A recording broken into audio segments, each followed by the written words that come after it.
Surveillance Midday from New York, and now joining us from Connecticut. Two generations of public service as senators, first Tom Dodd and now Christopher Dodd. We welcome the chairman of the Banking Committee. Senator Dodd, good noon.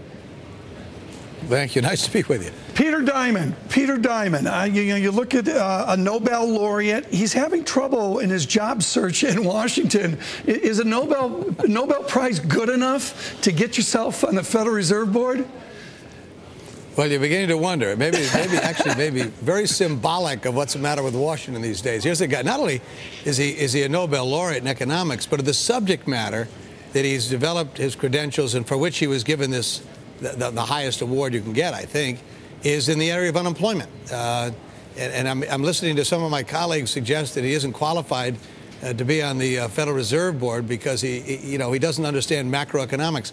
I mean, clearly, one of the jobs of the Federal Reserve is to deal with inflation and unemployment.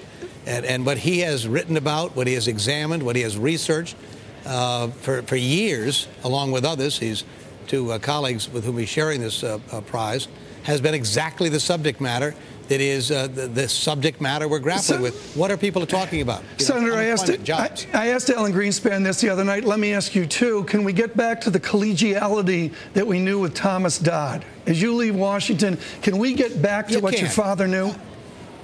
Absolutely. It's a question of whether or not leadership and members come and are determined to sit down and work together to get something done. And I've seen the Senate on its great days and less than great days. And sometimes it's the very same Senate, depending on what the issue is. On financial reform, putting aside whether or not people voted for it or not, I mean, I think the Republicans talk about it as a process in which we did exactly that. We considered dozens of amendments. We had 50 votes margins for victory, not super majorities.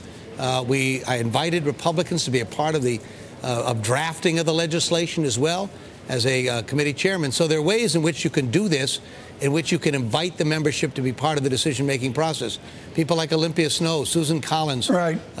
Scott Brown, all were, they had their questions, their issues they were concerned about, but I was very interested in what they had to say and took their ideas and incorporated them as part of the bill. It can be done again. You are at NYU Law in support of Dodd-Frank. Where's Wall Street going to be on Dodd-Frank in 5 years? Is Dodd-Frank in any way going to be good for Wall Street? I think it's great for Wall Street. I mean, what Wall Street needs is clarity.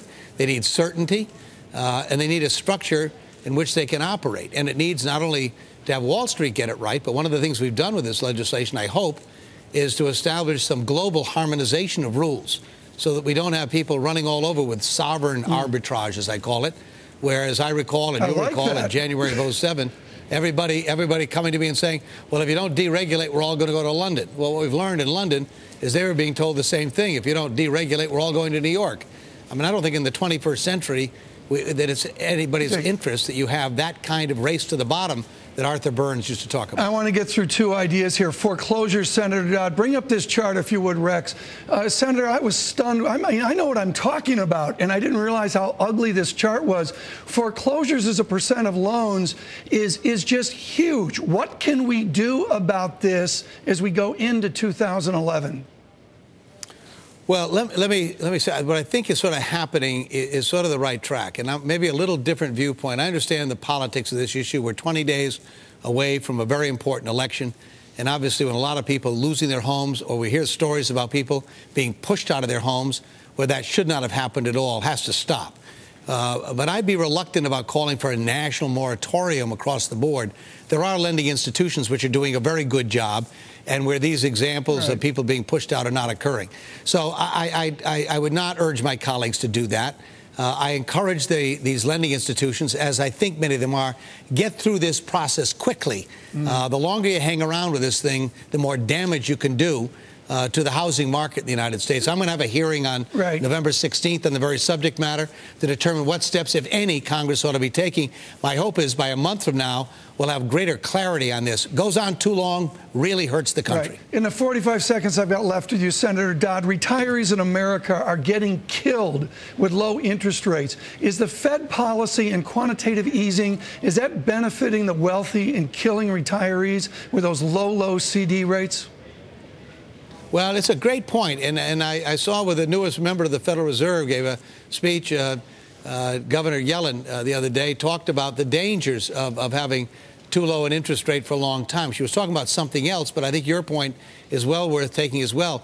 I mean, at some point here, these rates are going to have to move up in order to help create wealth and provide some stability for retirees and pension funds. So it's a very good point, and one that she gave a speech on last week that I think, or maybe earlier this week, that really deserves some attention. Well, very good. Senator Dodd, thank you so much. Christopher Dodd of Connecticut.